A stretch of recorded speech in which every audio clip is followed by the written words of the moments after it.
Growing up, I always felt like something was wrong with me, like I was different. I remember I would get bullied and picked on and discriminated.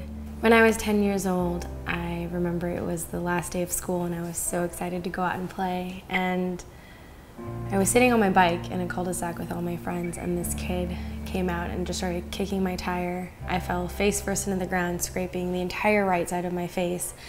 And when I came to, I was in my mom's lap in the backseat of our neighbor's car as we drove to the hospital, and I could hear her crying and feel her teardrops, but I couldn't open my eyes because my eyelid had been scraped shut and my face was so swollen and bloody. My 2 front teeth had been knocked out and I had a chipped tooth on the bottom. And that summer, I pretty much spent over 2 months indoors as my mom put medicine and vitamin E on my face, just praying for my scars to heal.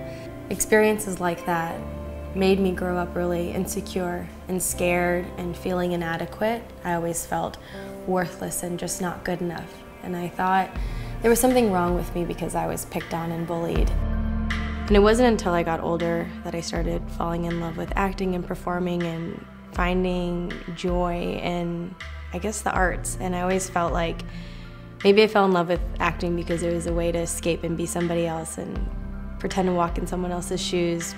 But through those experiences, I sort of began to embrace who I was as well and realize that my flaws and differences weren't necessarily handicaps, but they made me who I am and they made me unique.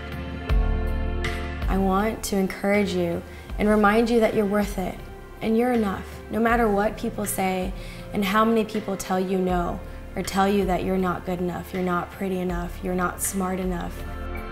So I'm sharing with you my story in hopes to challenge you to share your changed destiny story, because yours could be the one that gives someone hope.